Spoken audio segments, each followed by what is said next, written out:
¿Qué vamos a ver? Criterios microbiológicos. ¿Se acuerdan lo que yo les había comentado? ¿Qué es un criterio microbiológico?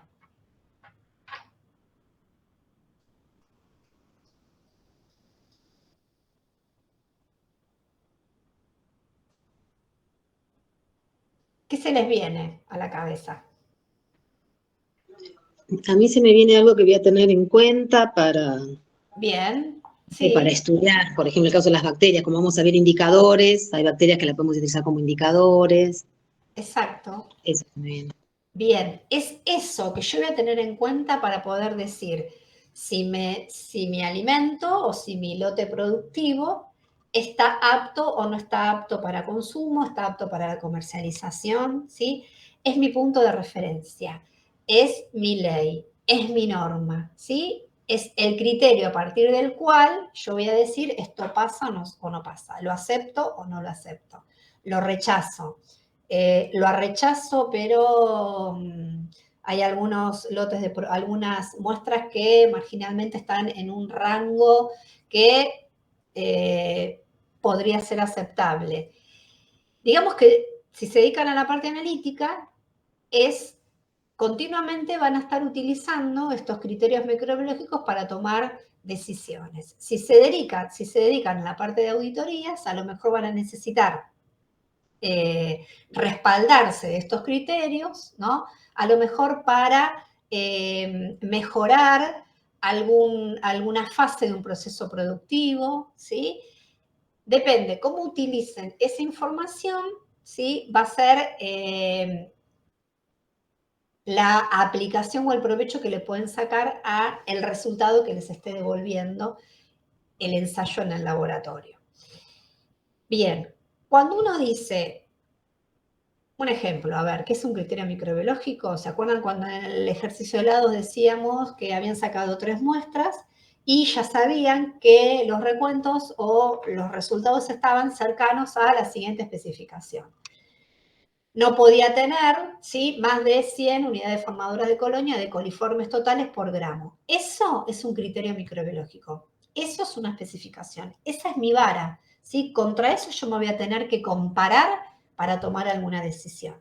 Ese criterio microbiológico, quienes lo definen, tienen que tener en cuenta determinadas variables, determinados factores, la toma de muestra, el tipo de alimento. ¿Qué otras cosas les parece a ustedes que hay que tener en cuenta para decir, en este alimento voy a tener que buscar tal cosa y tiene que estar en un orden de tanta concentración? Algo que se les venga a la cabeza. El método de conservación del alimento. Bien, el método de conservación.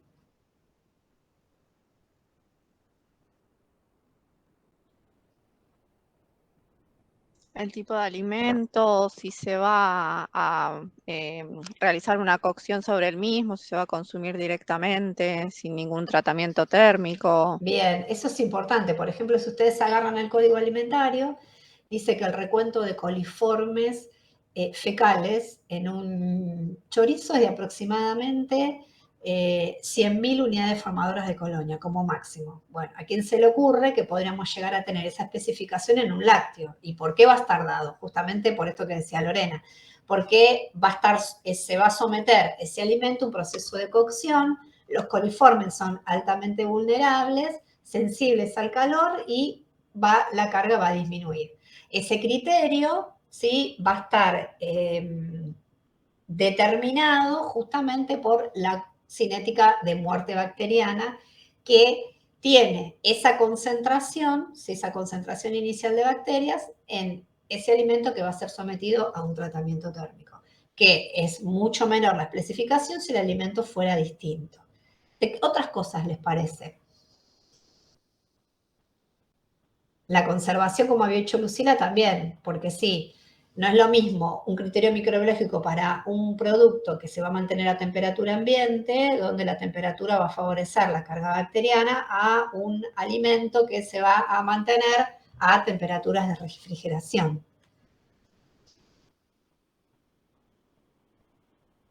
¿De qué va a determinar también un criterio microbiológico en un alimento? ¿Qué otra cosa les sugiere? Y Puede el ser, método profe, de elaboración. Bien, muy bien. El método de elaboración también. el costo puede ser también, Bien, costo-beneficio. el costo también, porque ¿para qué me sirve? Buscar, por ejemplo, 7 bacterias en ese alimento, si el tiempo en el cual yo voy a tener los resultados va a ser aproximadamente después de una semana, para lo cual ya fue tarde la obtención de ese resultado. Es costoso desde lo analítico, costoso porque no puedo tener demorado una partida de un alimento, ¿sí? Entonces es importante la parte económica. ¿Qué habías dicho, Viviana? El método de elaboración. análisis. Claro, ¿por qué? Porque como dijimos, cuando tenemos que contrarrestar resultados en el laboratorio, es muy importante que esa especificación me diga que no permite, por ejemplo, que es lo que nos va a pasar en aguas. Yo les dije que la primera práctica que vamos a hacer es el análisis de aguas. La especificación me dice, no más de 3 número más probable de microorganismo en 100 mililitros. Ahí nos está diciendo de qué modo tenemos que determinar la presencia de coliformes, a través de la técnica del número más probable.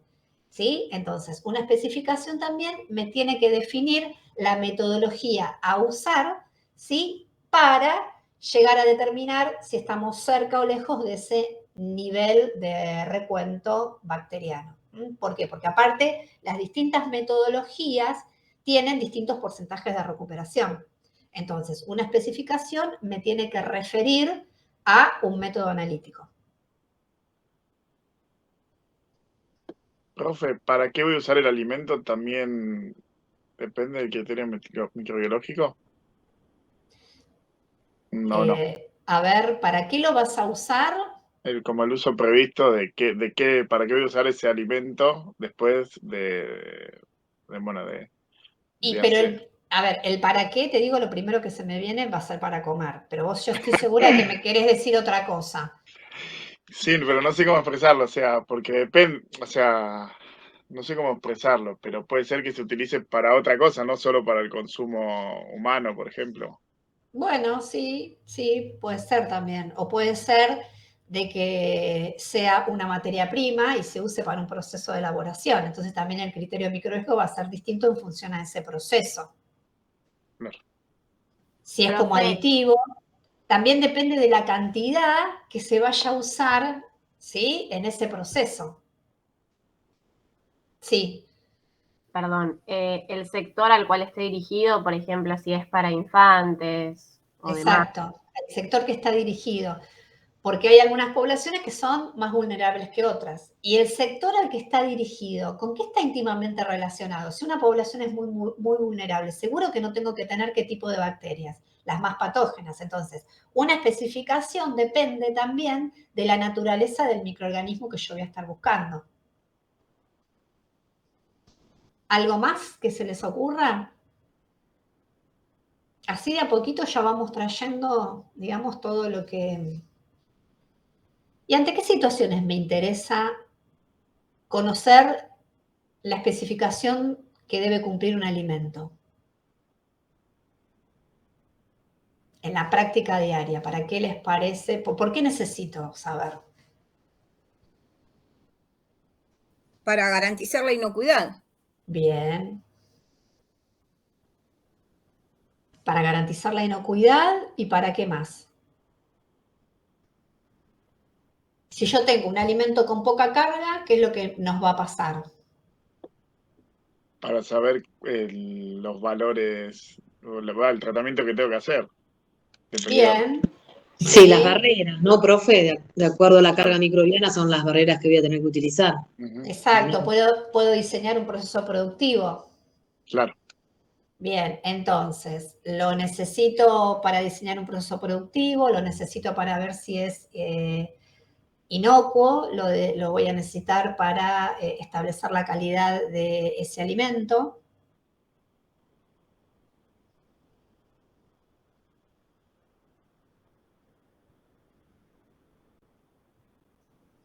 ¿Algo más que quieran compartir en relación a los criterios?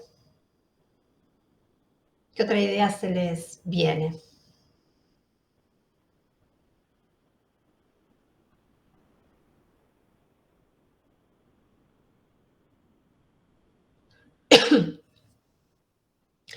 Puedo también analizar un alimento y ver si cumple con este criterio microbiológico para saber si una empresa, por ejemplo, está implementando buenas prácticas de elaboración, por ejemplo, ¿sí? Analizo en algún punto de algún proceso productivo y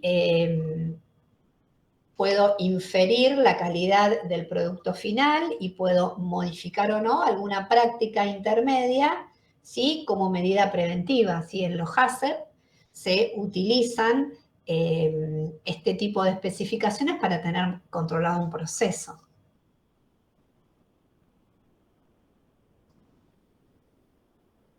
En realidad, para nosotros, en nuestra práctica de laboratorio, vamos a estar continuamente condicionados a un criterio microbiológico. Ustedes ya, en el transcurso de estas clases, estuvieron manejándose con criterios microbiológicos. ¿Por qué? Porque el criterio microbiológico va a determinar la forma de trabajo en el laboratorio. Si ustedes, a través del criterio microbiológico, van a establecer la cantidad de diluciones y el tipo de diluciones a ensayar para poder hacer esa comparación. Si un criterio microbiológico me dice que no puede tener no más de 10 bacterias, no van a hacer una dilución a la -3, porque no podrían tener un resultado comparable con la especificación.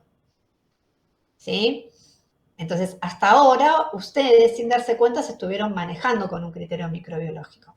Ahora vamos a ver, entonces, cómo todo esto que ustedes trajeron así en forma deductiva, si se quiere, son todos los conceptos que tienen que ver con la clase de hoy. Lo único nuevo que vamos a incorporar es los tipos de muestreo, que puede ser por atributos de 2 y de 3 clases. Después, cuando yo les contaba los problemas, que hacíamos prácticas de recuento total de hongos y levadura, vamos a nombrar cuáles son los criterios microbiológicos que generalmente se usan, que ustedes ya los estuvieron escuchando. Vamos a recordar algunas técnicas de laboratorio, pero bueno, básicamente es reunir en la clase de hoy la mirada de varias cosas que estuvimos comentando, pero desde el lugar del criterio microbiológico. Así que bueno, vamos a recorrer algunas diapositivas.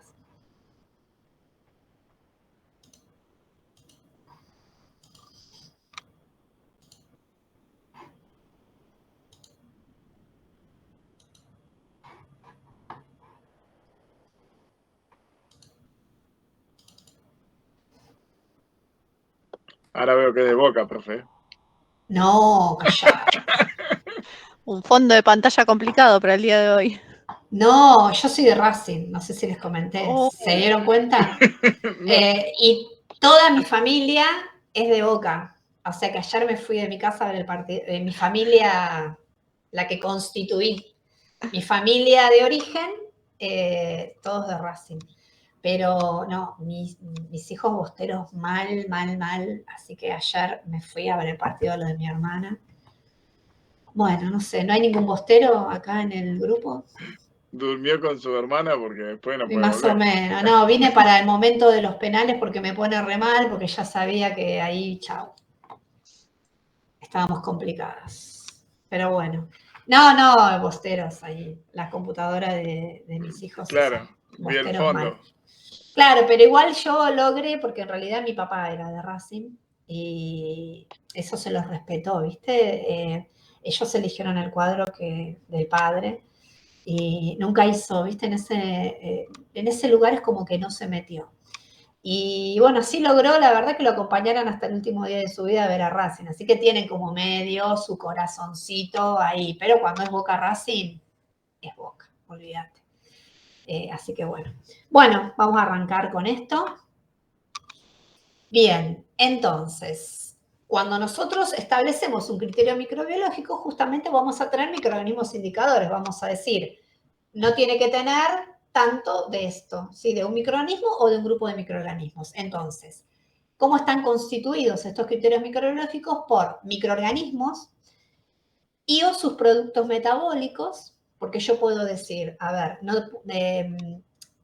ausencia de determinadas partes por millón de la toxina de Clostridium, por ejemplo, ¿sí? No puede tener más de tantas partes por millón de histamina, que es un producto de degradación que generalmente se encuentra en los alimentos en pescados. No puedo tener tanta cantidad de nitrógeno volátil, que también es un índice de la degradación de las proteínas por las bacterias. Entonces, nosotros podemos establecer criterios microbiológicos enumerando un microorganismo, los productos metabólicos que se encuentran en el alimento como consecuencia de la presencia y la degradación bacteriana. ¿Y para qué? Como ustedes dijeron, esos resultados me van a permitir evaluar la calidad del alimento, cuán seguro es para la población que lo va a consumir y nos va a permitir predecir la vida útil de un alimento. Si nosotros tenemos un alimento que tiene una concentración extremadamente alta de bacterias, ¿sí? Va a tener un periodo de vida útil más acotado. Porque sabemos que por más de que le incorporemos distintas barreras a la velocidad de desarrollo de estas bacterias, a medida que el intervalo de tiempo sea mayor, igual puede ser que se reproduzca. Bien, y vamos a tener que indicar en ese criterio cuál es el organismo indicador, ¿sí? Que también me puede llegar a determinar la presencia de ese patógeno, ¿sí? O la presencia de su toxina. Entonces, como criterios indicadores pueden ser un recuento de microorganismos, puede ser la presencia de algún determinado microorganismo, puede ser la presencia del producto que encontramos en el alimento como consecuencia de la utilización de los compuestos presentes en el alimento, ¿sí? Lo voy a utilizar como sustrato. ¿Qué me van a reflejar también? Me van a reflejar el conocimiento y la experiencia de las buenas prácticas de higiene de cualquier industria y nos puede inferir el impacto que puede tener justamente a la salud humana debido a los riesgos que me puede acarrear consumir un alimento con determinados niveles de microorganismos. Bien, entonces, depende del lugar donde yo esté para evaluar el cumplimiento de un determinado criterio microbiológico, si yo soy un organismo de control, ¿cuál va a ser el objetivo? ¿Sí? Desde el punto de la salud sanitaria, proteger al consumidor de una toxicoinfección alimentaria. Y si estamos desde el lado de los alimentos, el tener un buen manejo justamente de estos criterios me va a permitir evitar pérdidas económicas porque no vamos a descartar ningún lote, ¿sí? Porque no sea seguro ni porque su calidad no sea la adecuada. ¿Y qué aspectos están relacionados justamente con estos criterios? Un criterio microbiológico, como dijimos, es buscar detectar la presencia de determinados microorganismos o hacer el recuento. Si yo lo puedo hacer desde el lugar, un criterio puede estar definido desde el lugar cualitativo, cuando detectamos presencia o ausencia de un microorganismo, o a nivel cuantitativo, ¿sí? Cuando estamos diciendo no puede tener más de tantos grupos de determinadas bacterias en este alimento. Va a estar relacionado, ¿sí? O lo podemos usar para inspeccionar, ¿sí? El sistema productivo. Vamos a tener que decirnos, ¿sí? El criterio microbiológico, cuáles son esos microorganismos indicadores. Me va a tener que decir el valor de referencia, nuestro valor límite, que nosotros vamos a partir si está por debajo o por encima, decir si cumple o no cumple. Me puede indicar el tipo de muestreo y también en la especificación me va a indicar qué procedimiento analítico implica esa especificación. Por ejemplo, como comentábamos en el caso del agua, no puede tener más de 3 coliformes totales determinados a través de la metodología del número más probable, ¿sí? Entonces, ahora vamos a recorrer un poquito cada uno de estos aspectos con los cuales está relacionado.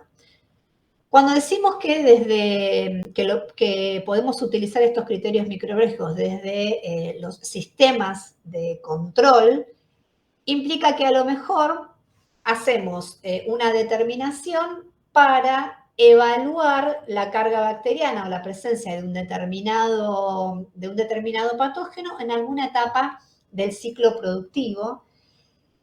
Pero ¿cuál es la contra de esto? ¿Sí? A ver, me va a permitir justamente evaluar si estoy llevando a cabo una buena práctica de manufactura.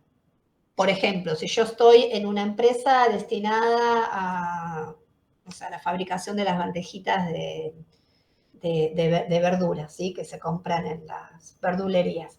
Si yo sé, por ejemplo, que las materias primas que yo compro tienen un nivel de aerobios mesófilos de, como máximo deberían tener 1 millón, ¿sí? De unidades formadoras de colonia, cuando yo hago el recuento total, si a lo mejor en una etapa intermedia, como puede ser en el lavado de esas materias primas, yo tengo un recuento superior, ¿sí? Hay algo ahí que me está dando información de que no estoy llevando una buena práctica de manufactura, o la temperatura de conservación de mis materias primas no era la indicada, o puede ser que las esté lavando con agua que no tenga la calidad higiénico-sanitaria permitida para una planta elaboradora. Entonces, lo puedo utilizar ese criterio para sacar, para optimizar, ¿sí? estos procesos, estas buenas prácticas de manufactura.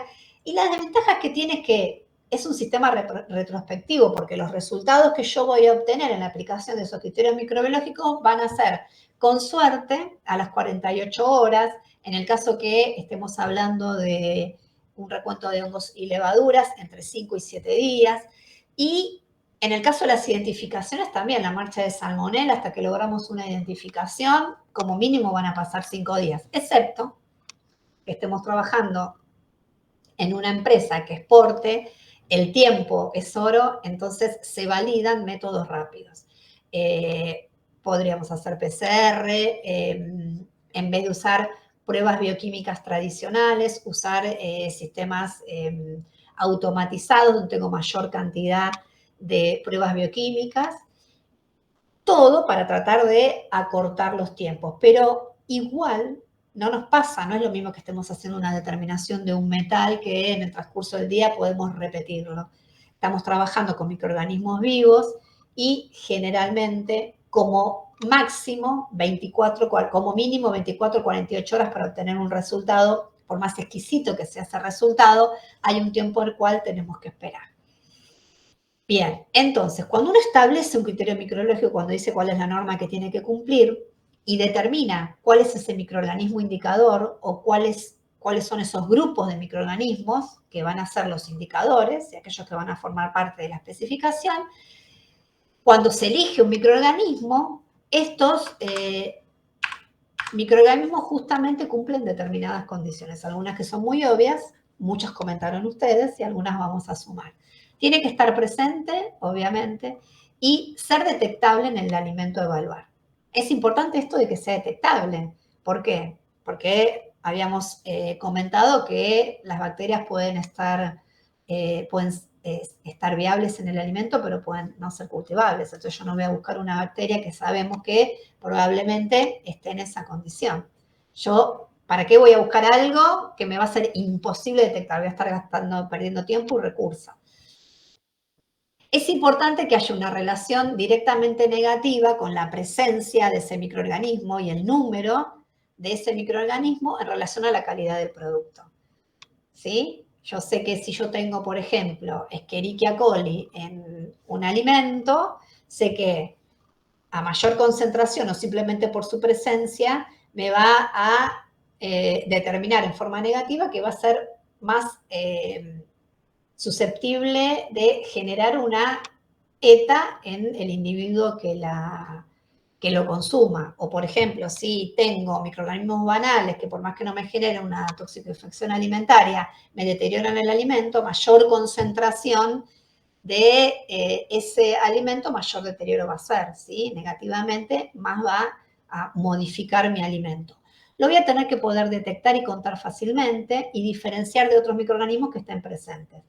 O sea que mi método tiene que ser totalmente selectivo para aquel microorganismo que yo estoy considerando como microorganismo indicador. El recuento debe efectuarse en un corto periodo de tiempo, en lo posible en una jornada laboral. El recuento, como mencionábamos antes, no debe ser obstaculizado por otros componentes de la microflora del alimento, porque si no, se me va a complicar su detección. ¿Hasta acá vamos bien? Sí. Sí, profe. Sí, profe. Bien.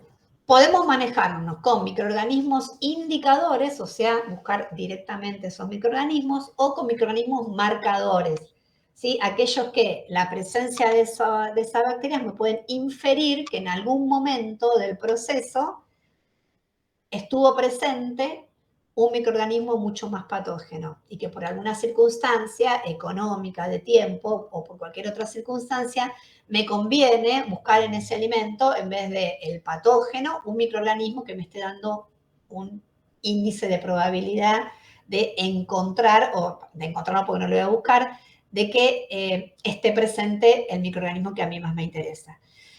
Entonces, son estos microorganismos marcadores, ¿sí? Grupos de microorganismos cuya presencia en un alimento me indica la posible presencia simultánea de microorganismos patógenos, ¿sí? Con los cuales está ecológicamente relacionado. Por ejemplo, Escherichia coli y Clostridium perfringens. O puedo buscar directamente los indicadores de la calidad de estos alimentos a través de la búsqueda de los microorganismos, de sus productos metabólicos, cuya presencia en un número que excede un valor determinado de referencia, me puede advertir justamente deficiencias en la calidad microbiológica, como por ejemplo la presencia de coliformes, la presencia de enterobacterias. ¿Por qué? Porque son microorganismos o grupos de microorganismos que me están indicando que hubo, como su hábitat natural es el tracto intestinal de animales, ¿sí? Que por ahí estuvo contaminado con materia fecal. Las deficiencias en cualquier alimento, ¿a qué se puede deber? ¿Sí?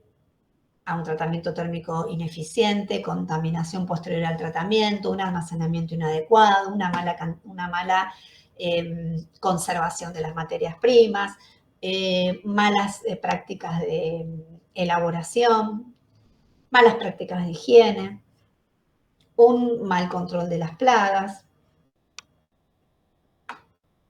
Profe, te hago una consulta. Justo Sí. en el slide anterior, cuando hablas de microorganismos marcadores y pones Escherichia coli y Clostridium, ¿la presencia de Escherichia te determina que hubo Clostridium? Al revés. Ah, Porque ¿se acuerdan que Clostridium perfringer qué características tiene? Es una bacteria que puede ¿qué? esporular. Claro, puede esporular. ¿Sí? Entonces, busco Clostridium perfringer y me aseguro, ¿sí? ¿Por qué? Porque Escherichia coli es muy termolábil. ¿Sí? Entonces, como ecológicamente están relacionados, busco perfringer, y si tengo perfringer, ya igual la voy a descartar por perfringer, por la presencia de Clostridium, pero puedo inferir también que si estaba contaminada con perfringer, también podría llegar a tener la presencia de Escherichia coli. Ah, ok, gracias. Bien, entonces, ¿cuáles son estos microorganismos indicadores? Todos los que nombramos durante todas las clases. Microorganismos o grupos de microorganismos. Yo, en una especificación, si agarro el código alimentario, algunos de ustedes seguro, en todas las materias que recorrieron, en algunas habrán tenido que leer el código, en otras les habrán traído alguna referencia, ¿sí? ¿Qué me van a indicar en cada uno de los artículos, ¿sí? ¿Cuáles son los microorganismos indicadores que se buscan? ¿Microorganismos o grupos? Entonces, los indicadores pueden ser aerobios mesófilos totales, hongos y levaduras, coliformes totales. La determinación directa, ¿sí? De, coliformes, como ya mencioné, fecales, Escherichia coli, enterococos, Clostridium perfringens. Estos son algunos de los microorganismos indicadores. Y cada uno de ellos me va a traer una información distinta, más allá de un valor numérico, va a estar relacionado con que si yo busco aerobios mesófilos totales, lo que generalmente voy a querer evaluar es las condiciones de manejo o la eficiencia de algún proceso, ¿sí? Tanto aerobios, hongos y levaduras como coliformes totales tienen que ver con eso. Si yo busco coliformes fecales, coli, enterococos y clostridium, tiene que ver con que voy a poner como parámetro estas bacterias porque voy a querer evaluar si hubo en algún momento, bueno, en realidad si hubo alguna contaminación fecal en mi alimento, ¿sí? De acuerdo a lo que me interese saber, también de acuerdo a la naturaleza del alimento, es el microorganismo indicador que se va a establecer. Bien, entonces dijimos que el primer grupo de criterio microbiológico que yo voy a tener en cuenta es la determinación de aerobios mesófilos totales. ¿Cómo determinábamos? ¿Se acuerdan? ¿Cómo lo hacíamos a nivel práctico?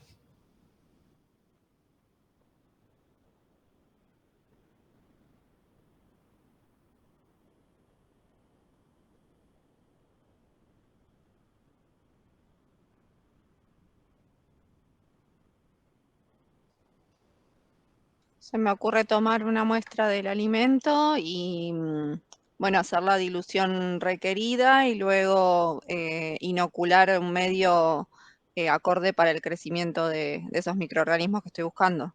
Bien, y generalmente, si es un recuento, el nombre me lo está diciendo, ¿no? Yo voy a estar cuantificando aerobios, mesófilos y todos, ¿no? Todos los que me crezcan ahí. Van a ser todas las bacterias que crezcan en condiciones en presencia de oxígeno y aquellas que desarrollan a temperaturas ¿entre qué? ¿Entre qué valores? ¿Entre qué rango?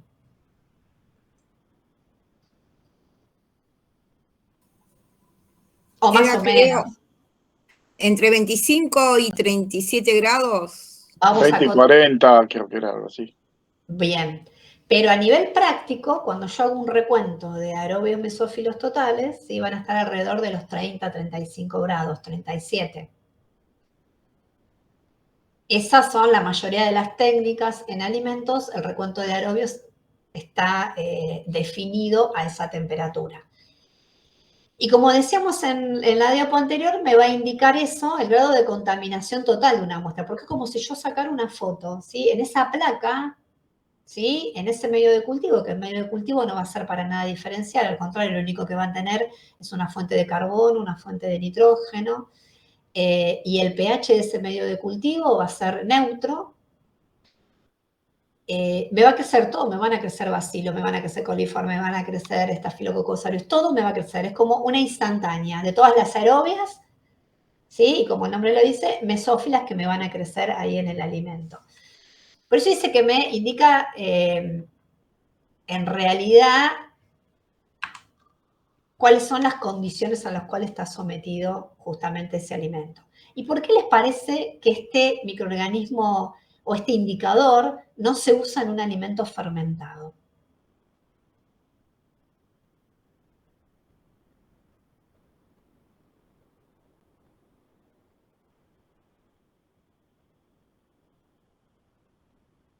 Y por el oxígeno. Por el oxígeno. Porque son bacterias que, no sé, pensé en la fermentación, como se libera dióxido de carbono. No sé. Y entonces, a ver, ¿cómo me daría en un alimento fermentado, si tiene dióxido de carbono? ¿Qué resultado me daría? A lo mejor si es un alimento.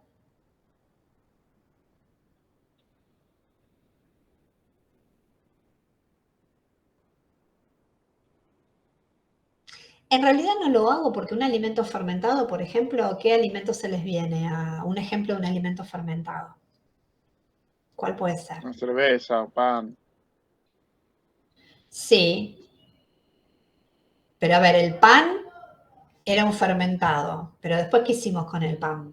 Lo Lo cocinamos. cocinamos. Y ya ahí, chau, bacterias. Ya no tenemos más bacterias. Bueno, la cerveza lo mismo. Entonces, a ver, por ejemplo, un yogur, Vamos, ya.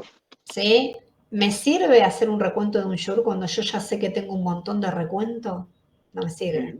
Y no, porque la temperatura de fermentación justo está con bacterias mesófilas, no es 37 o 45, creo que anda por ahí. Bueno, y entonces, ¿yo creo que voy a tener acá un recuento alto o un recuento bajo? Alto.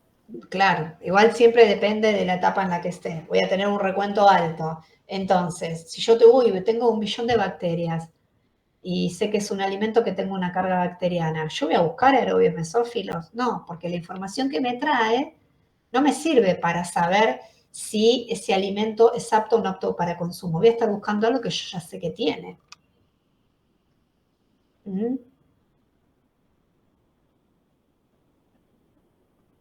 Entonces yo cuando voy a establecer un criterio o un microorganismo, es lo mismo que me sirve hacer un recuento de aerobios mesófilos en un whisky cuando sé que la concentración es elevadísima y lo más probable es que no tenga un recuento. Entonces, ¿para qué voy a buscar un recuento de aerobios mesófilos? Si ya voy a tener una barrera en la cual de entrada no voy a encontrar.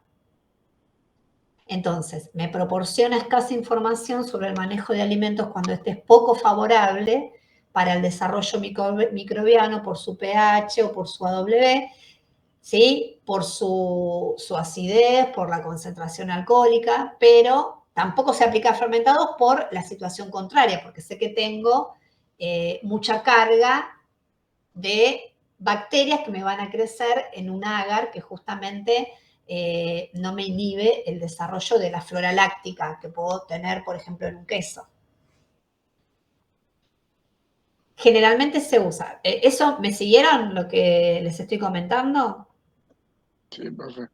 Bueno, es un indicador importante en alimentos frescos, refrigerados y congelados, lácteos y alimentos listos para consumir. Igual, generalmente, en la mayoría de los alimentos hay un recuento de aerobios mesófilos, pero siempre abocado a esto de que nos traiga una información acerca de las condiciones de elaboración. Bien, otro grupo de microorganismos indicadores son hongos y levaduras, ¿sí? ¿Qué sabemos? Que estas están ampliamente distribuidas en el ambiente, por lo tanto las podemos encontrar en muchos alimentos, ¿sí? ¿Por qué? Porque se dispersan fácilmente a través del aire y del polvo. Pero por otro lado, también sabemos que hay ciertos grupos de levaduras o de hongos que se usan en la elaboración de algunos alimentos, ¿sí? Entonces, depende del alimento, podemos evaluar este grupo para que me traiga información, por ejemplo, acerca del proceso de fermentación de la cerveza, ¿sí? Sabemos que se usan determinada concentración de levaduras, podemos evaluar el proceso productivo a través de la medición de algún metabolito, así como puede ser el dióxido de carbono, que me va a estar indicando, por ejemplo, la concentración que tenemos en una etapa determinada de la flora de levaduras. Bien, pero, ¿qué tenemos que tener en cuenta? Que este grupo, esta frase es importante, porque ustedes cuando se encuentren con un alimento que tengan que analizar y ven algún signo de deterioro, lo primero que van a pensar es en condiciones normales, cuál es el pH de ese alimento, para inferir qué presencia puede llegar a tener ese alimento que lo está contaminando, ¿sí? Porque si no sería como una gran cantidad de posibilidades. Lo primero que uno hace es pensar en el pH del alimento, a qué temperatura se estaba conservado, si por algún error, alguna de las barreras que uno piensa en el proceso productivo o en la forma de conservarlo desapareció. Y para todo eso tienen que tener en cuenta que este grupo de bacterias tienen un crecimiento lento y tienen una baja competitividad. ¿Por qué? Porque ellos crecen, se manifiestan justamente en los alimentos donde las condiciones no favorecen el desarrollo bacteriano. Es decir, donde crecen bacterias, es muy posible que no crezcan hongos. ¿Por qué? El pH en el cual se desarrollan son pHs ácidos. De hecho, cuando uno en la práctica hace un recuento de hongos y levaduras, el medio cultivo tiene un pH ácido. Cuando hace un recuento bacteriano está cercano a la neutralidad. En los alimentos en los cuales es más favorable que crezcan hongos es a pHs ácidos. Las bacterias sabemos que se desarrollan a pH cercanos a la normalidad. Cuando hay baja humedad es más probable que desarrollen hongos. Cuando hay alto contenido de sales o de carbohidratos en las jaleas, en las mermeladas, ¿qué es lo que más fácilmente encontramos? Hongos. En las frutas, hongos, ¿sí? A bajas temperaturas de almacenamiento también pueden desarrollar. Ante presencia de antibióticos, justamente también. Y son resistentes a algunos antibacterianos. Entonces, en el extremo en el cual se desarrollan los hongos y levaduras, no se van a desarrollar las bacterias. Entonces, ¿cuándo vamos a buscar? ¿Sí? Depende de las características del alimento, ¿sí? Vamos a evaluar si puede tratarse de un grupo de microorganismos indicadores en los cuales a mí me interesa saber cuál es la concentración. Como grupo indicador son útiles para evidenciar el grado general de contaminación en alimentos con estas características o cuando los mesófilos aerobios no son útiles, como en el caso de los alimentos fermentados. Bien, ¿qué otro grupo? Vamos acotando, ¿sí? Sabemos que hay muchos tipos de microorganismos aerobios mesófilos, por eso cuando yo hago esa determinación en el laboratorio, pueden ser millones y millones de tipos distintos de bacterias, ¿sí? En el caso de coliformes totales, es un grupo de microorganismos indicadores que van a estar definidos por una característica en particular. ¿Se acuerdan cuál es la característica de los coliformes totales? ¿Qué propiedad bioquímica tienen?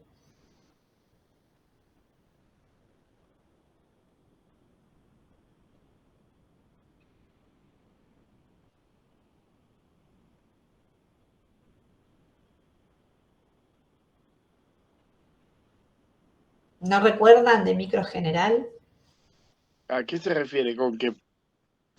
Claro, me refiero a qué capacidad tienen estas bacterias de metabolizar qué nutriente. ¿No eran fermentadores de lactosa? Bien, a eso me refiero. Todos los coliformes totales son distintas bacterias de distintos géneros, de distintas familias que tienen la capacidad de degradar la lactosa.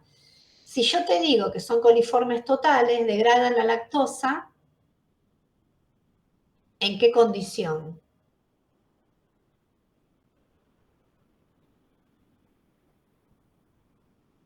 A 37 grados. Y si estamos hablando de coliformes fecales, también degradan la lactosa porque son coliformes, pero aparte de degradarla a 37 grados, la degradan a 44 grados. ¿Sí? ¿Esta es la única diferencia? Sí. Entonces, desde el punto de vista, desde el punto de vista bioquímico. Ah, está bien, sí. ¿Sí? Bien. Después, entonces yo les pregunto esto. ¿Todos los coliformes totales les parece que son fecales?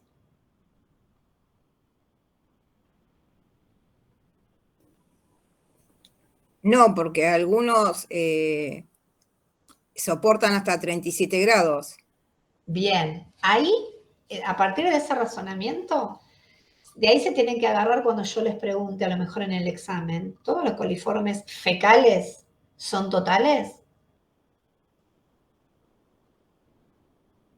Se las di vuelta.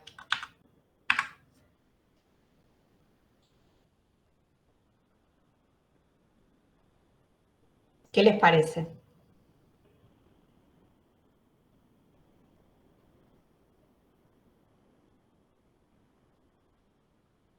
¿Qué me contestarían?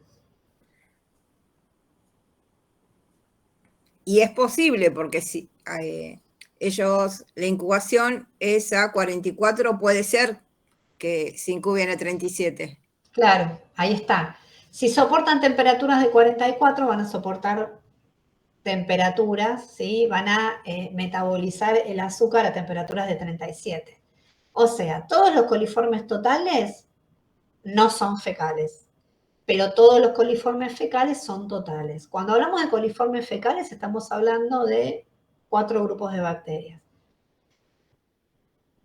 Las del género Enterobacter, Citrobacter, coli y Klebsiella. ¿Sí? Esos son los 4 grupos que decimos que se tratan de coliformes fecales. Degradan la lactosa no solamente a 37 grados, sino que también lo hacen a 44 grados. Y los coliformes totales, que es un grupo más grande de bacterias, solamente la degradan a 37 grados. ¿Qué son? ¿Índices de qué? Estos indicadores. Los coliformes totales, sí, cómo fue la eficiencia de procesos de sanitización y desinfección. También es un índice de la calidad sanitaria del agua, de vegetales y de diversos productos procesados. La capacidad, ¿qué capacidad tiene? Ya lo mencionamos, de fermentar la lactosa. En el caso que estemos hablando de coliformes fecales, ¿qué información me van a dar? Si justamente había restos de materia fecal o si estuvo contaminado, ¿sí? Con contaminantes de origen fecal. Degradan la lactosa, además de a 37 grados, a 44 grados. Por eso después vamos a ver que en la marcha en el laboratorio, una de las formas de determinar coliformes totales y fecales es primero haciendo una determinación de totales y ver cuántos de esos totales son fecales, ¿sí? A lo largo de las prácticas en el laboratorio, ¿qué les vamos a presentar? Que un mismo grupo de bacterias lo podamos hacer de distintas formas. ¿Y con qué va a tener que ver eso? Va a tener que ver que en el grupo de alimentos o en el alimento que estemos analizando, la metodología de recuperación es mayor de ese microorganismo indicador llevando a cabo una metodología en relación a la otra, ¿sí? Por ejemplo, los coliformes totales en agua se hacen a través de la técnica del número más probable. En una carne se hace en un medio sólido a través de un recuento en placa en profundidad, ¿sí? Podemos hacer también un recuento de coliformes a través de una técnica de filtración a través de membrana.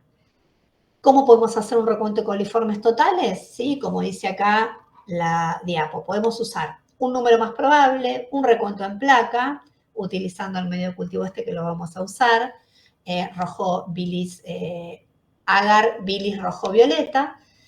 Podemos usar medios de cultivo cromogénicos, en los cuales en la misma placa podemos hacer el recuento de coliformes totales y de coliformes fecales. ¿Por qué?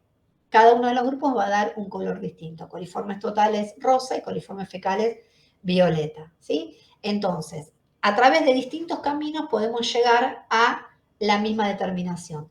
¿De qué va a depender? Del alimento, y eso, ¿por qué va a ser? Porque vamos a tener mayor o menor porcentaje de recuperación. Bien. ¿Se comprendió esto?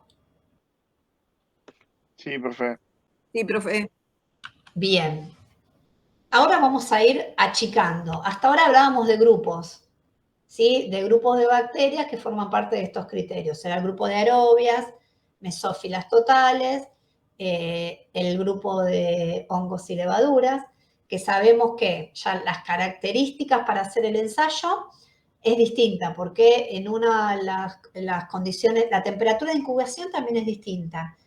Hongos y levaduras a 20-25. Recuento total 30-35. El pH en medio cultivo es distinto. pH ácido para hongos y levaduras. ¿Por qué? Sabemos que desarrolla en esas condiciones extremas, ¿sí? Puede estar presente ante alguna de estas barreras, si alguna de estas barreras está potenciada, como era la acidez, la concentración de solutos, la concentración de sal o de azúcar. El tiempo de incubación es distinto, ¿sí? Uno 24-48 horas, el de otro es de 5 a 7 grados. Pero siempre son grupos. En el recuento total me pueden crecer distintos tipos. Hongos y levaduras, distintos tipos de hongos, distintos tipos de levadura. Recuento de coliformes, ¿sí? Yo hago un recuento de un grupo importante de bacterias que degradan la lactosa. Recuento de coliformes fecales es un grupo menor de bacterias que degradan la lactosa, pero ya le estamos poniendo como otra condición. No solamente la degradan a 37, sino que la va a estar degradando a 44 grados también. Esto que estoy comentando, no se preocupen, es solamente para darle como una aplicación a esto de los microorganismos indicadores, pero lo vamos a ver en la práctica, ¿sí? Bien, si seguimos achicando y eligiendo un criterio o un microorganismo indicador mucho más específico, nos vamos a remitir a la búsqueda de determinados microorganismos. Generalmente tienen que ver con la consecuencia, ¿sí?, que trae consumir un alimento en el cual está presente este microorganismo indicador, ¿no? Uno de ellos es Escherichia coli. Escherichia coli es un indicador de contaminación fecal reciente. Cuando yo tengo presencia de Escherichia coli, quiere decir que ese alimento recientemente estuvo contaminado con materia fecal, humana o animal. ¿En qué alimentos generalmente se buscan? Agua embotellada, leche, jugos, alimentos infantiles y alimentos procesados. Como ya lo mencionamos antes, ¿por qué se caracteriza? Es un coliforme, es termotolerante, porque ya habíamos comentado que fermenta la lactosa a 44 grados.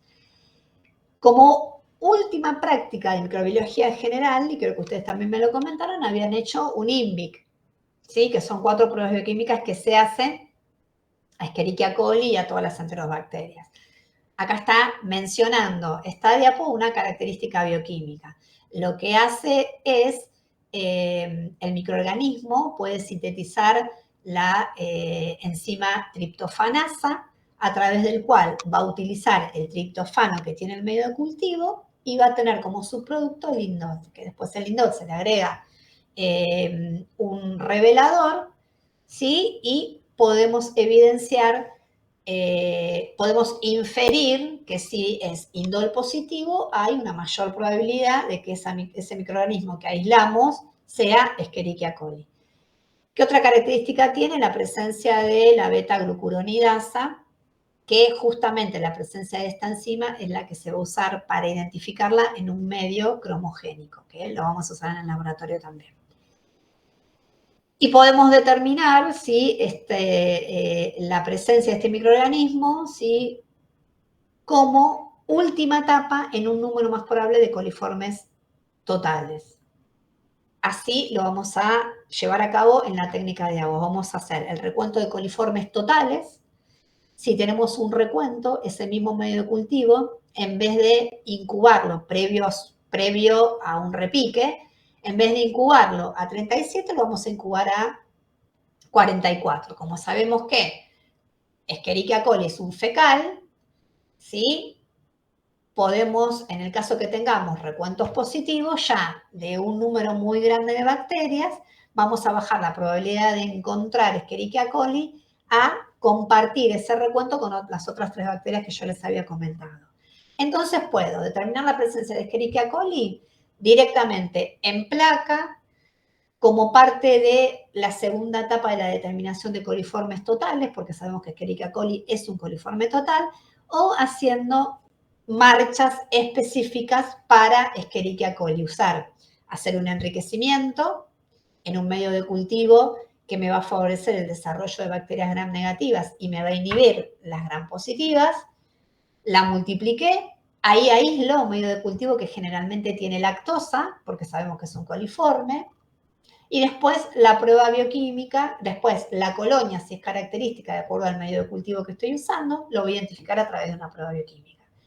¿Sí? ¿Me siguieron? Sí. Bien. Sí, profe. Otro microorganismo indicador son los enterococos. Estos estreptos también son de origen vegetal, son un indicador de contaminación fecal y debido a su abundancia en el tracto digestivo de animales y humanos. O sea que acá esta consideración es la misma que la de coliformes fecales. Pero ¿qué particularidad tiene?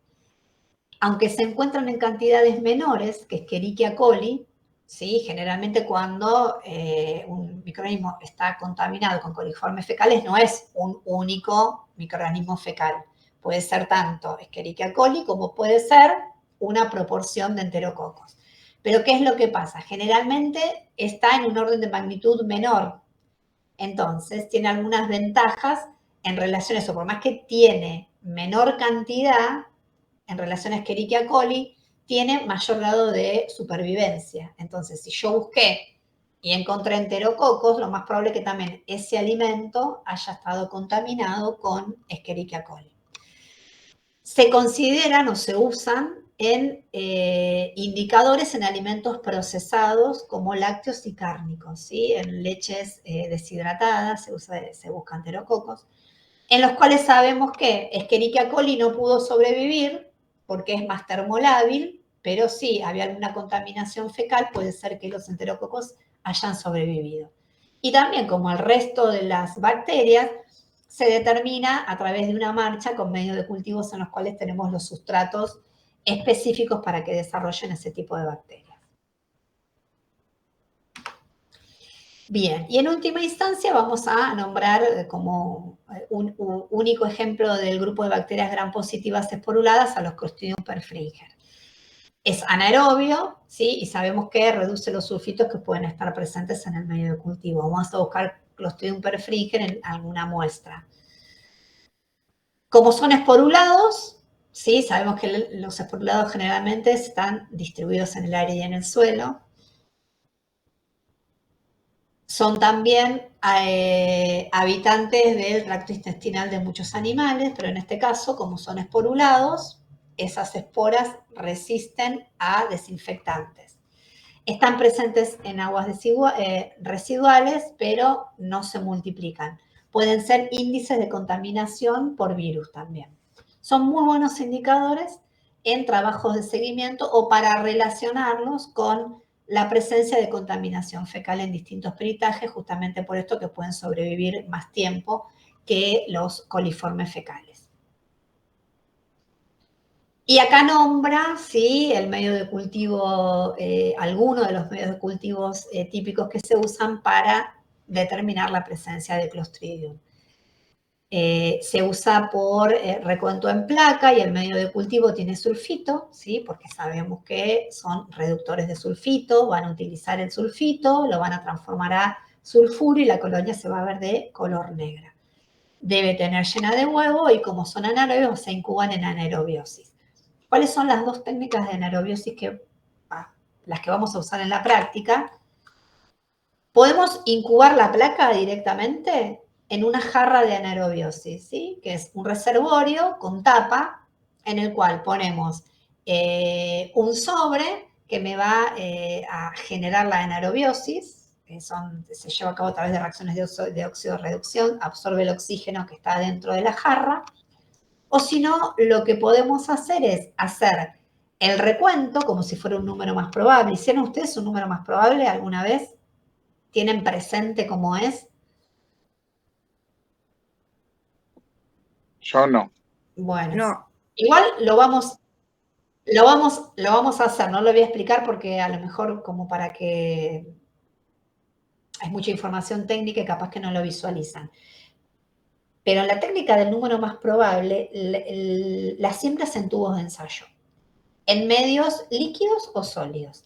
En este caso, el medio de cultivo que vamos a usar es un medio de cultivo sólido. ¿Por qué? Porque justamente tenemos que tratar de que tenga la menor cantidad de oxígeno disuelto en ese medio de cultivo. Un medio líquido cuando se mueve puede ser que el oxígeno que esté presente en la parte del tubo que no tiene medio de cultivo se mezcle y no me dé una buena condición de anaerobiosis para el desarrollo justamente de esta bacteria que yo quiero buscar.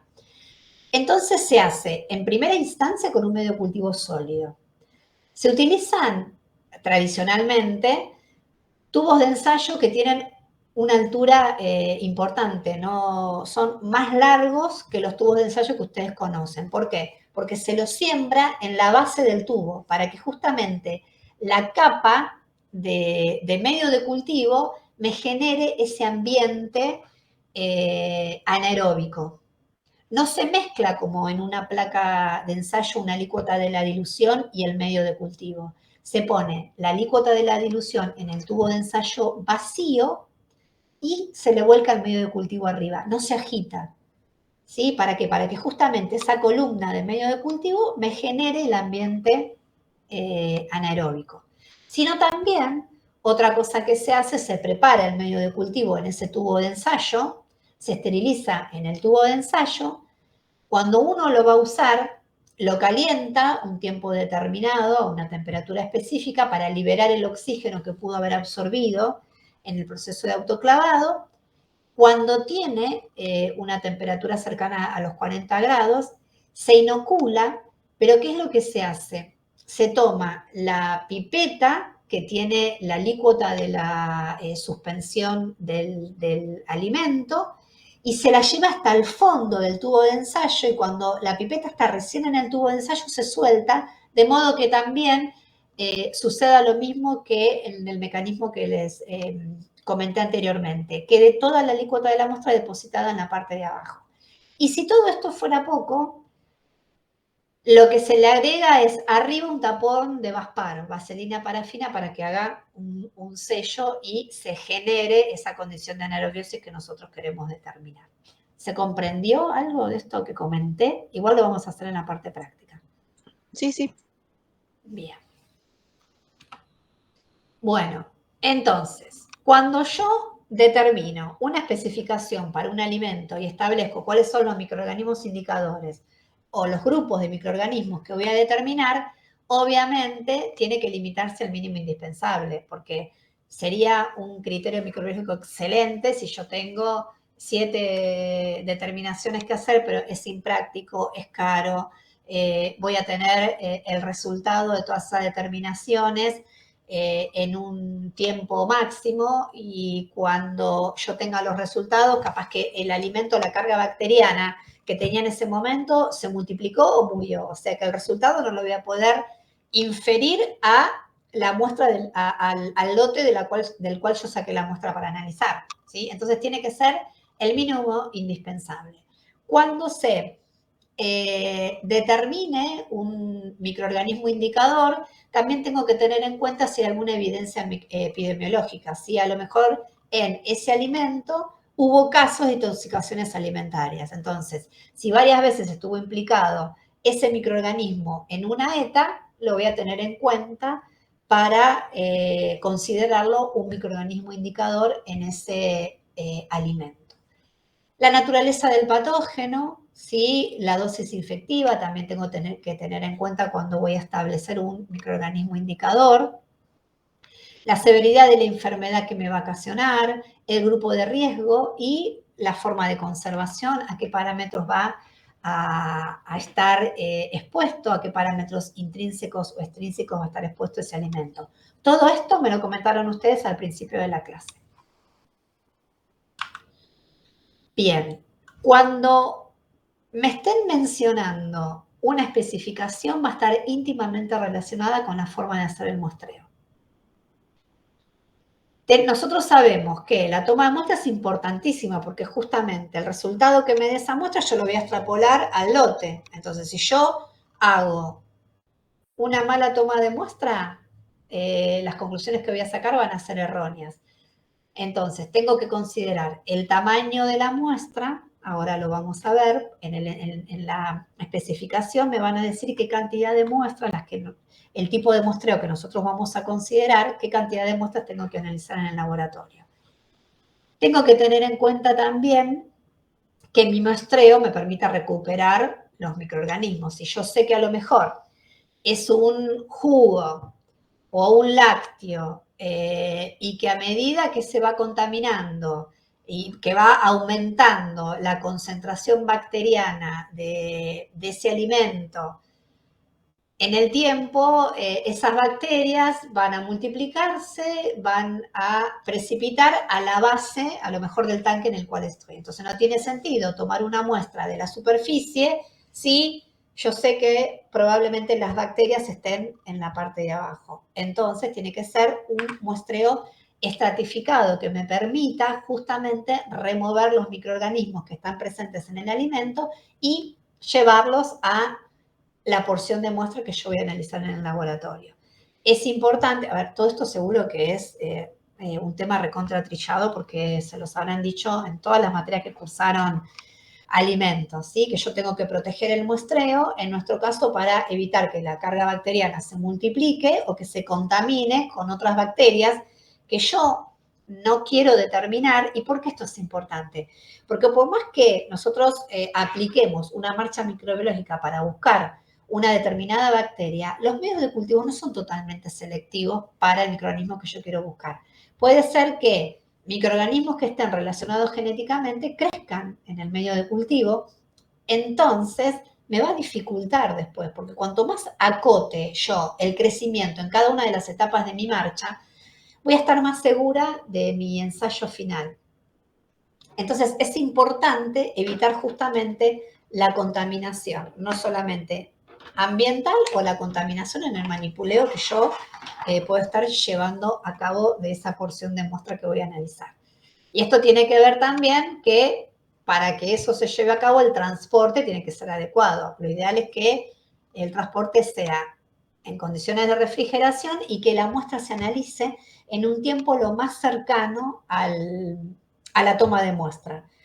¿Por qué? Porque justamente nosotros sabemos que retrasa el desarrollo bacteriano, pero no elimina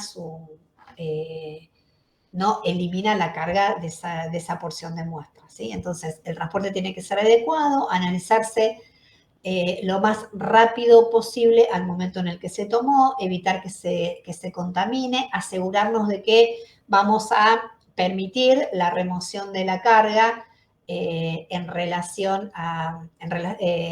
nos va a permitir remover la carga cuando hacemos el muestreo. Esto implica tomar muestras estratificadas de un batch grande o en el caso que se trate de varios bultos, como pueden ser bolsas de harina, por ejemplo, muestrar la mayor cantidad de esas bolsas.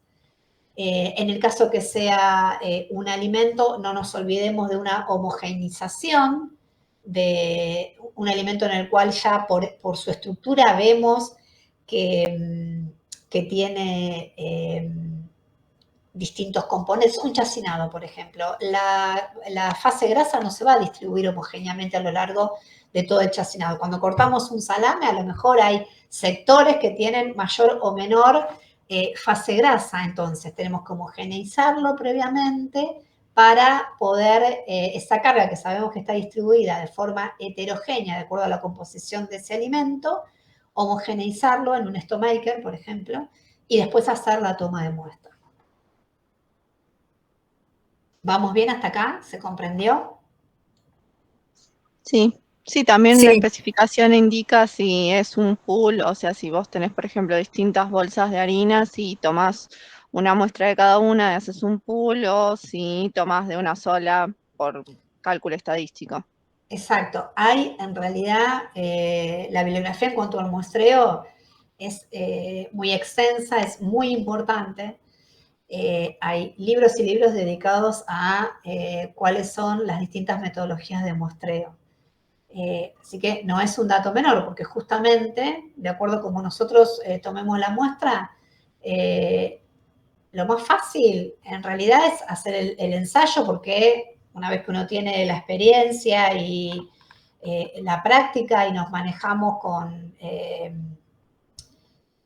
todos los recursos disponibles para llevar a cabo alguna metodología, sabemos que trabajamos bien en tiempo y forma, el resultado que vamos a obtener va a ser fiable, pero ¿de qué nos sirve si nosotros estamos tomando una muestra que no es representativa? La decisión que vamos a tomar, por más que trabajemos muy bien, no va a ser la correcta.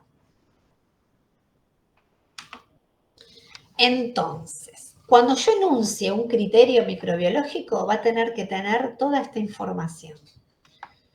Vamos a tener que reunir todo esto que hablamos, ¿sí?, en el enunciado de ese criterio. Vamos a decir, esto a lo mejor parece muy obvio, ¿no? Dice que un enunciado microbiológico debe señalar al alimento al que se aplicará el criterio. ¿Es obvio o está por ahí? Porque no es lo mismo un criterio microbiológico de la leche, cuando se hace un recuento en los meses de primavera y verano, va a haber otra especificación para un recuento de leche que se haga en los meses de invierno y otoño. ¿Por qué? Porque vamos a tener mayor posibilidad de desarrollo bacteriano. Entonces, un criterio tiene que señalar alimento con la mayor cantidad, con la mayor posibilidad de especificidad que uno le pueda dar, ¿sí? Por ejemplo, el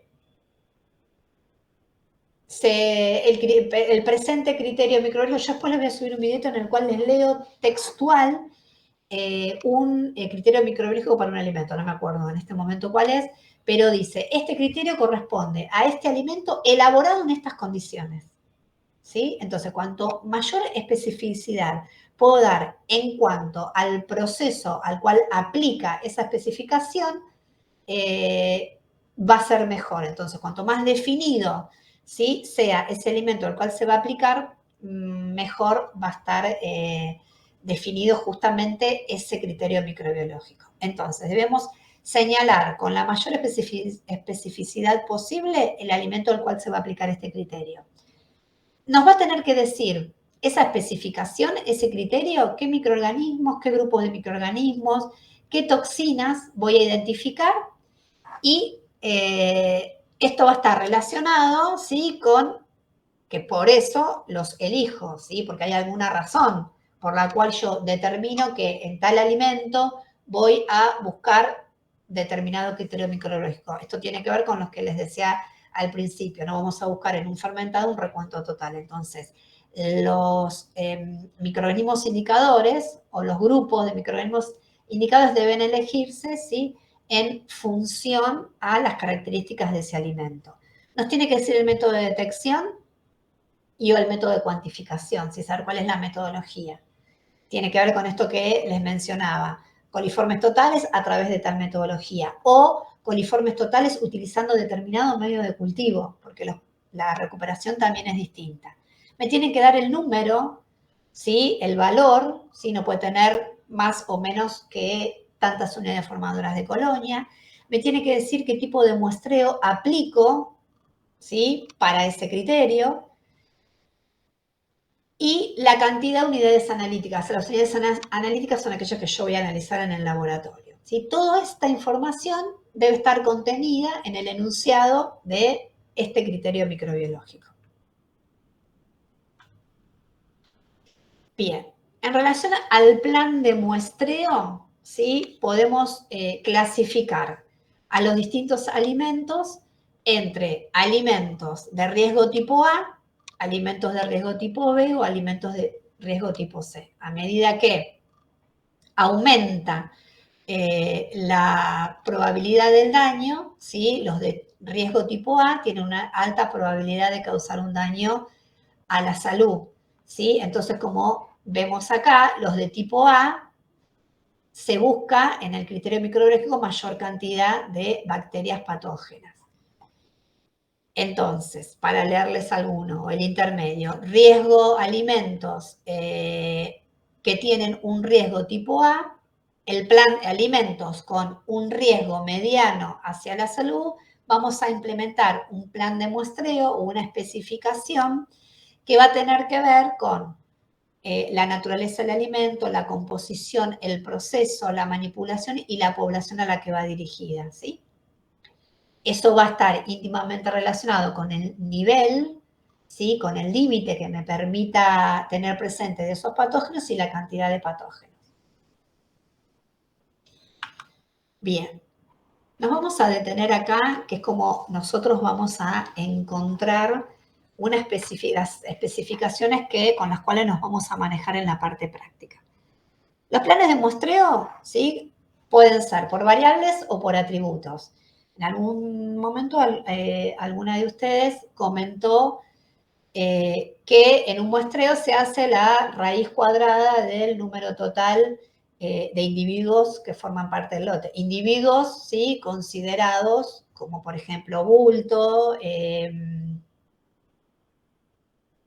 puede ser un bulto, puede ser un tonel, de acuerdo a cómo esté presentado ese lote.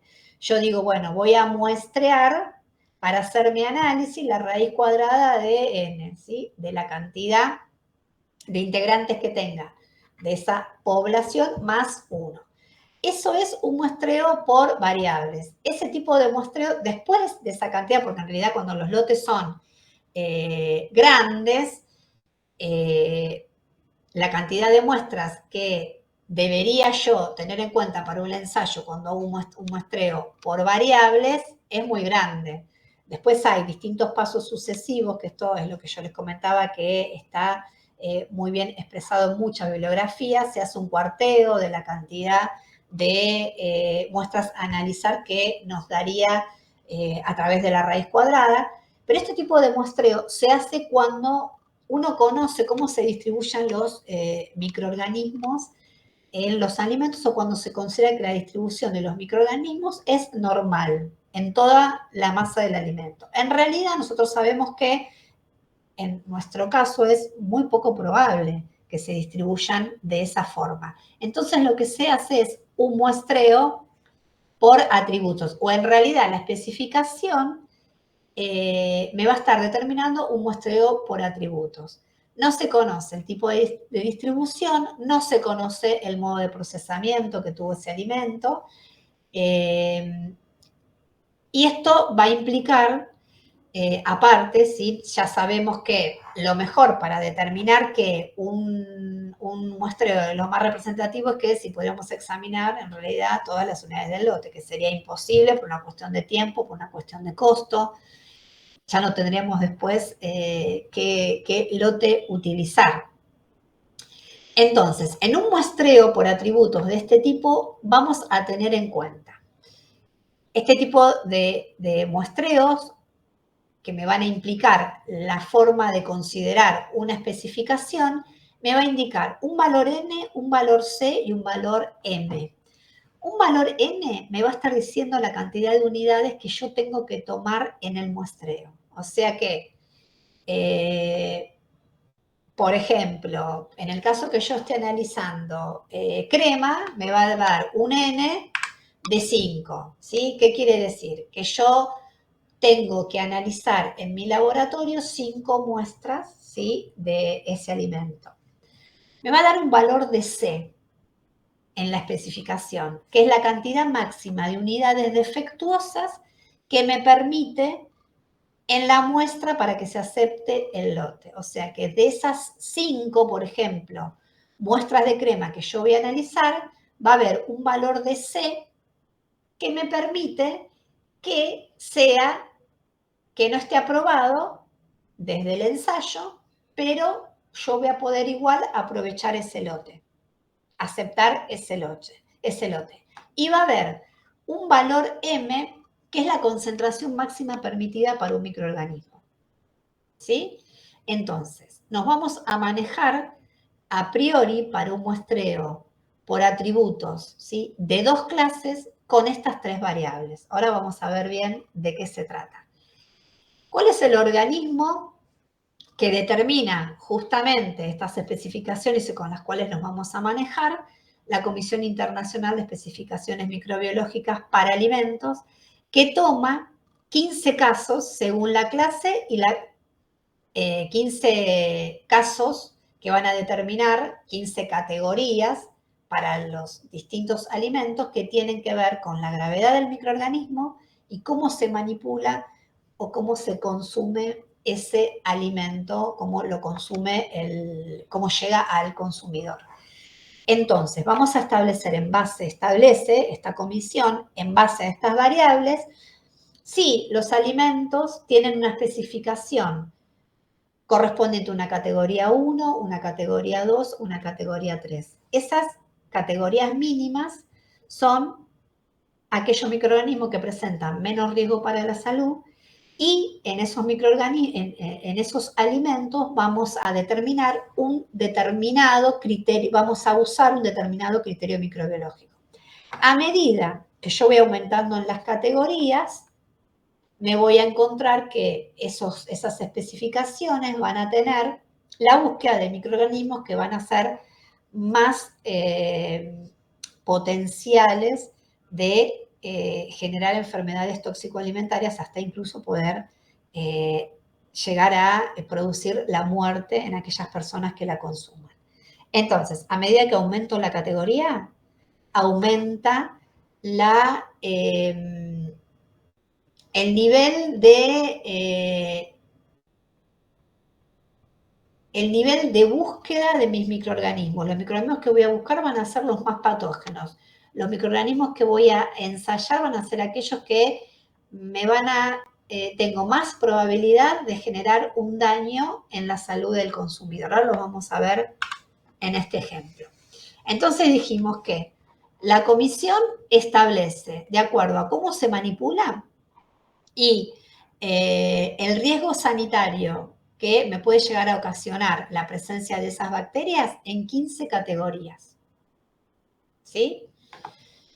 Bien, si yo dijimos que estas categorías, ¿sí?, son las que tienen una peligrosidad reducida, la más baja. Sin cambios en la peligrosidad, y a medida que voy aumentando la categoría, aumenta la peligrosidad de consumir un alimento, ¿sí?, con una categoría mucho mayor. Es más peligroso consumir un alimento, ¿sí?, de una categoría 1 a un alimento que se establezca que está en una categoría de especificación número 15. Entonces, si yo sé que mi alimento es poco probable de que me genere una intoxicación alimentaria, si dijimos que N es el número de unidades que deben tomarse en el muestreo, yo voy a tener menor cantidad de muestras que analizar en aquellos alimentos que tengan una categoría menor. Miren en estos alimentos que tienen una categoría de 15. Yo voy a analizar 60 muestras para poder aceptar o rechazar un lote. Y recordemos ¿qué era el valor N? El valor N implicaba la cantidad de muestras defectuosas o, llevado a la especificación, la cantidad de muestras que pueden no cumplir con la especificación. Entonces, miren, de las 5 muestras que yo analizo, 3 pueden no cumplir con la especificación. En un alimento, categoría 1.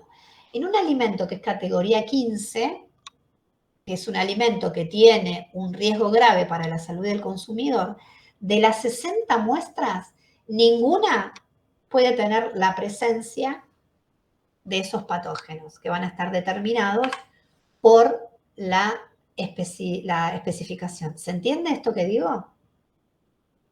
Sí. Sí, profe. Entonces, a medida que aumenta la categoría, voy a aumentar la cantidad de muestras a analizar. Y a medida que aumenta la categoría, lo que va bajando es la posibilidad de encontrar esas bacterias en esos grupos de alimentos. Ahora, después que vamos a incorporar el concepto de si es una especificación que me está indicando una categoría de 2 clases o de 3 clases. Bien. En alimentos que consideramos que son de categoría 1, ¿qué vamos a buscar? Como son alimentos que son poco riesgosos, que no constituyen un riesgo potencial para el consumidor, solamente es importante saber la carga que tienen porque me va a estar afectando la vida útil del alimento, me va a estar afectando alguna propiedad organoléptica del alimento. Entonces, generalmente, mi criterio va a estar definido por qué. Va a estar definido por un recuento de aerobios mesófilos totales. ¿Sí? Los que tengan categoría 4, 5 y 6 ya son alimentos que tienen un riesgo bajo para la salud. Entonces, ¿qué voy a buscar? Voy a hacer un recuento de coliformes, un recuento de Escherichia coli, recuento de enterobacterias. A medida que yo voy aumentando, ¿sí?, la gravedad o la categoría, voy a ir buscando microorganismos que son más patogénicos. Entonces, Profe, perdón, antes que siga, porque lo que está en amarillo no se llega a leer. nota. ¿Aquí Bueno, usted lo subió en el campus? Porque yo no lo llegué a mirar en el campus. ¿Está escrito de sí, alguna manera? está ahí, está así con esos colores, pero se los cambio. No hay problema. O capaz que mirándolos. Yo porque estoy mirando el celular ahora, igual lo agrando. Claro, Sí. sí. Bueno. Igual esto nunca se los vamos a preguntar de memoria. Sí, Ay, es qué importante. alivio, profe. Claro, sí, es importante que si son alimentos que tienen poco riesgo para la salud, que son alimentos que es muy poco probable que tengan listeria, ¿qué vamos a hacer? La especificación va a estar determinada por un recuento de aerobios, ¿sí? Por ejemplo, esperen que les quiero... Acá, ¿sí? En helados a base de agua, ¿qué se busca? Son una categoría 5, se busca nada más Escherichia coli, ¿sí? A eso quiero que se den cuenta con esto. A medida que van aumentando las categorías, la especificación va a ser más exigente, porque son alimentos que a lo mejor fueron posibles causantes de brotes alimentarios, ¿sí? O son alimentos cuyas materias primas son de origen animal, entonces se buscan bacterias que están en el tracto de determinados animales, ¿sí? A eso voy con esto. Nunca que se sepan de memoria que se busca en cada uno de esos grupos bacterianos. A medida que vamos aumentando en la categoría, es mayor la cantidad de bacterias que se ensayan en el laboratorio y se ensayan en aquellos alimentos que tienen una categoría mayor, bacterias que son más causantes, más patogénicas, más causantes de toxicoinfecciones alimentarias. Bien. Entonces, esto es como venimos. Bien, nos quedan poquitas diapositivas, pero esto es lo más importante, porque cuando yo les dé en el trabajo práctico que hagan las distintas determinaciones que forman parte de un ensayo microbiológico de agua, les voy a dar en primera instancia la especificación. Y la especificación, en algunas circunstancias, van a estar expresadas así, de este modo. De acuerdo al tipo de alimento, si va a ser un plan de muestreo por atributos, ¿sí? De 2 clases o de 3 clases. De 2 clases quiere decir que la información que me traiga a mí el ensayo que yo haga me va a permitir aceptar o rechazar el lote. ¿Sí? Entonces, ¿qué quiero decir con esto? Cuando un plan de muestreo es por atributos y es de 2 clases, la calidad de ese producto puede dividirse en 2 grados de calidad, ¿sí? En aceptable o rechazable.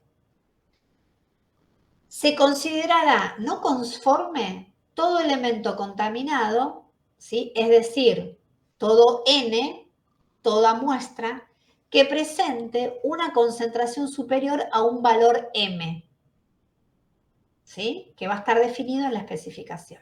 Por ejemplo, yo estoy haciendo la determinación de salmonela en verduras frescas. Entonces, la especificación me dice que N es igual a 5, es decir, el número de unidades, ¿sí?, que yo voy a ensayar va a ser 5. C, dijimos que era el número máximo de unidades de muestra en los que la concentración, como yo estoy buscando salmonela, en los que la concentración de salmonela se permite que sea superior a M. En este caso, ¿cuál es el número máximo que me permite que sea superior a M? Ninguno. Entonces, el C es 0. El valor de la especificación, ¿sí?, el valor cuantitativo en este caso, el M es ausencia en 25 gramos. ¿Qué quiere decir esto? Que si yo analizo 5 muestras, ninguna muestra me puede dar por encima del M. Ninguna muestra, ¿por qué ninguna? Porque el C es igual a 0. Porque dijimos que el C me va a estar diciendo la cantidad de muestras que pueden ser defectuosas. O sea que la cantidad de muestras que pueden no respetar el valor de M. Si el valor de M, mi especificación propiamente dicha, es ausencia en 25 gramos, ¿cómo tengo que interpretar esto? Que las 5 veces que yo haga la marcha microbiológica en 25 gramos de salmonela, ninguna de esas muestras me puede dar positiva la presencia de salmonela. ¿Se entiende? Sí, profe. Entonces, el lote se va a aceptar cuando no se detecte la presencia de salmonela en ninguna de las 5 muestras que analicé en el ensayo. Y en el caso que haya una, se va a rechazar, porque ese C es 0, no es ni 1, ni 2, ni 3.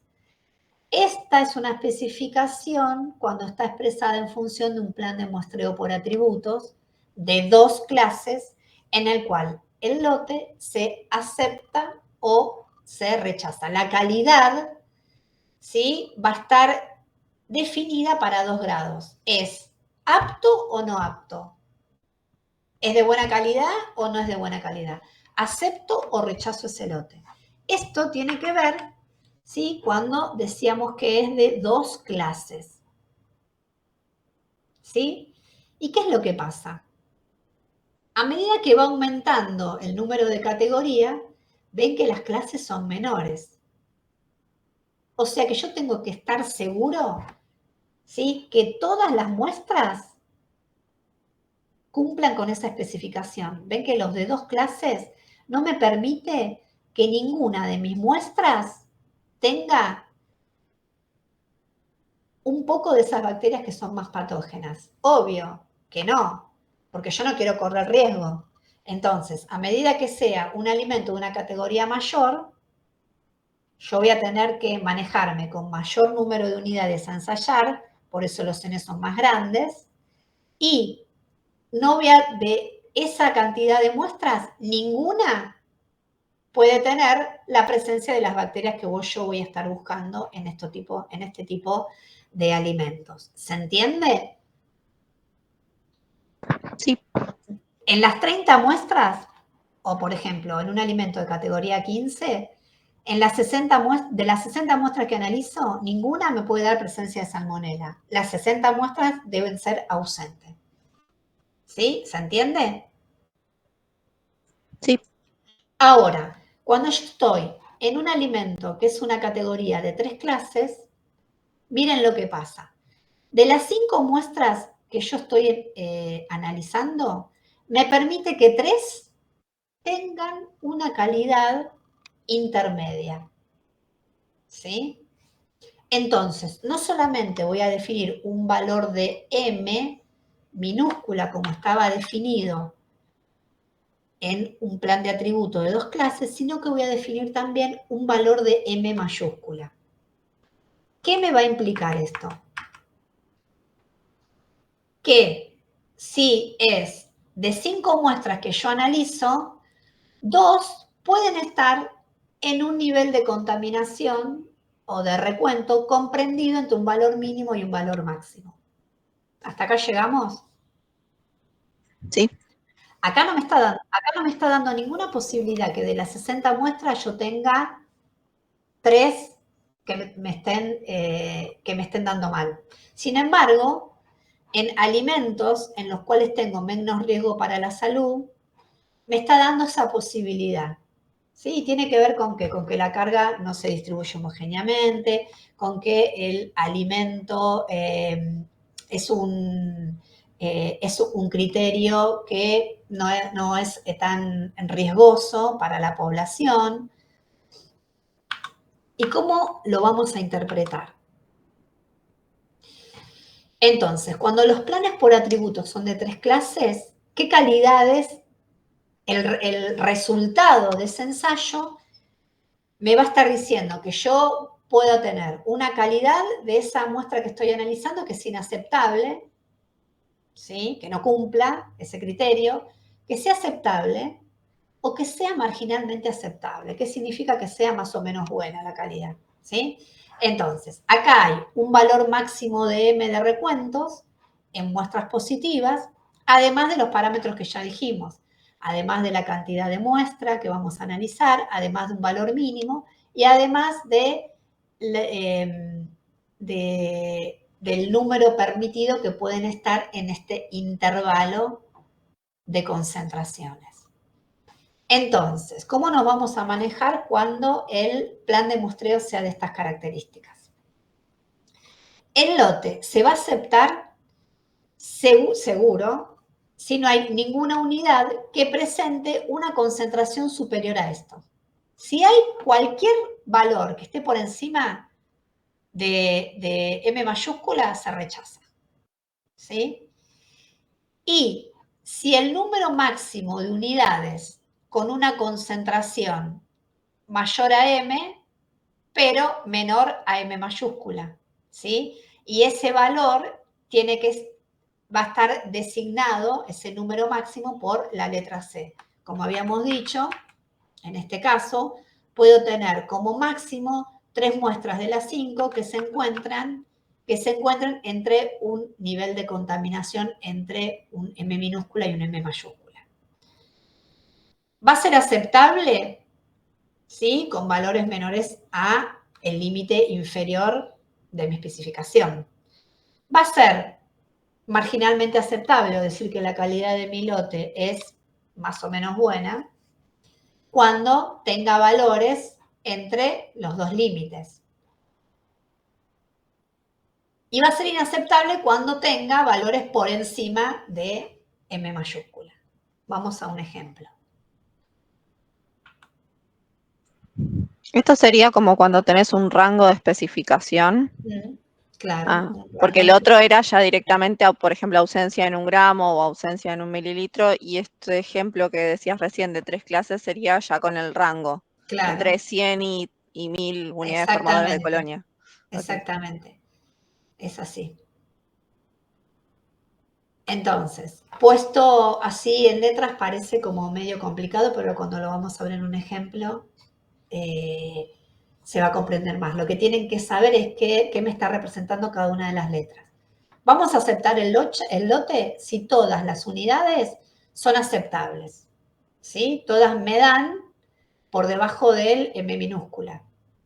O si el número de unidades marginalmente aceptables, ¿sí? Es decir, los valores de C, están entre M minúscula y M mayúscula. ¿Y cuándo vamos a rechazar un lote? Si cualquiera de esas muestras que yo analicé, tengo valores por encima de este valor, ¿sí?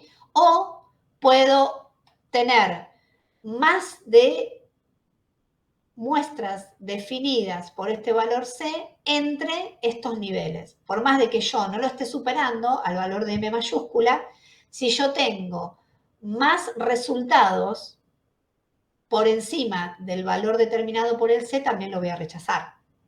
¿Sí? ¿Se entiende?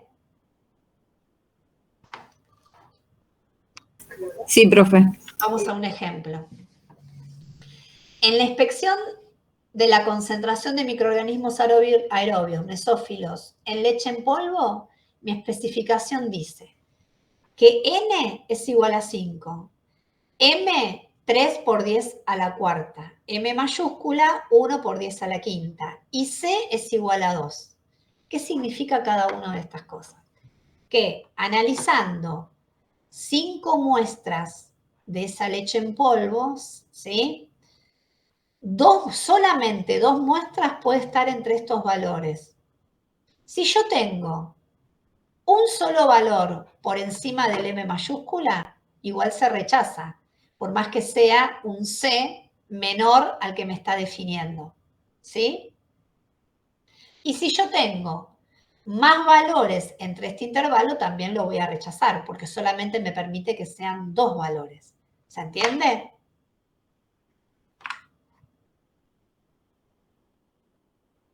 Es como que tenés, por decirlo así burdamente, como 2 especificaciones, porque tenés que cumplir con el C y aparte tenés que cumplir con el rango entre M minúscula y M mayúscula. Sí, pero vos podés estar cumpliendo el C, pero si no cumplís en el rango, también lo vas a rechazar. Claro, por eso, es como que tenés que tener las 2 condiciones cumplidas, no solamente una condición. Si cumplís esta condición, esto me está diciendo que de las 5, 2 pueden estar entre este intervalo. Claro, claro. ¿Sí? Pero también tenés el intervalo como condición. Claro, tenés el intervalo como condición. Claro, a eso me refería, como que tenés 2 condiciones, tenés que cumplir con el C y también esas tienen que cumplir con las M. si yo tengo de las 5 muestras que analicé, una sola muestra me da 10 a la sexta, yo lo tengo que Ya está. rechazar. Sí, claro, claro. ¿Se entiende? Sí, sí. Si yo tengo de las 5 muestras, 3 muestras que están en el orden de 8 por 10 a la cuarta, también la rechazo, porque por más que Porque te esté pasaste del en C. este intervalo, me estoy pasando del C. Claro, sí. ¿Se comprendió esto? Sí, sí. Sí, lo que pasa es que nunca lo había visto así, entonces me costaba entenderlo. Sí con ausencia-presencia o con un máximo de unidades formadoras de colonia, pero con 2 conceptos al mismo tiempo no, por eso me costaba comprenderlo. ¿Alguna vez vieron una especificación o les mostraron una especificación microbiológica de este tipo? No, yo al menos no. No. Bueno, Yo no a puede nivel ser. de especificación, pero sí había visto el plan de atributos de 3 clases en una materia que cursé el cuatri pasado. Así Bueno, que sí, sabía más o menos. bueno, ¿hay algo que quieras sumar para compartir? No, o sea, lo que dijo Lorena está bien, pero no es que necesariamente se tienen que cumplir los dos, porque como vos dijiste, si tenemos un solo valor por encima del M mayúscula, ya tenemos que rechazar el lote. O sea, Exacto. y ahí no estaríamos cumpliendo las 2 especificaciones. Exacto. Así es, ¿sí? Bueno, algo que les parezca que tenemos que repetir, algo que quieran compartir. ¿Se entendió? Es linda esta clase porque en realidad vieron que es lo que, en base a esta especificación, si ustedes tienen un alimento, van a establecer el plan de acción en el laboratorio, se van a fijar qué diluciones van a hacer. ¿Les conviene hacer una dilución hasta 10 a la menos 6? No, porque no voy a poder evaluar este intervalo, ¿sí? ¿Les conviene hacer diluciones aún menor? Y tampoco, porque si a lo mejor voy a tener placas con mucho crecimiento, voy a tener que volver a trabajar para diluir la muestra. Entonces, eso, en base a la especificación, que también ustedes lo practicaron en el problema, es la información primera, la saco de la especificación del producto, la información primera como para ver cómo me manejo a nivel práctico para analizar un alimento en el laboratorio, ¿sí? ¿Se entiende? Sí, profe. Bien. Bueno, ¿estamos todos por acá todavía? Sí. Sí, Sí. ¿Se les complicó? ¿Les resultó pesado? No, no, para nada. Bueno. Es lindo, sí, es lindo porque en realidad es lo que vamos a hacer.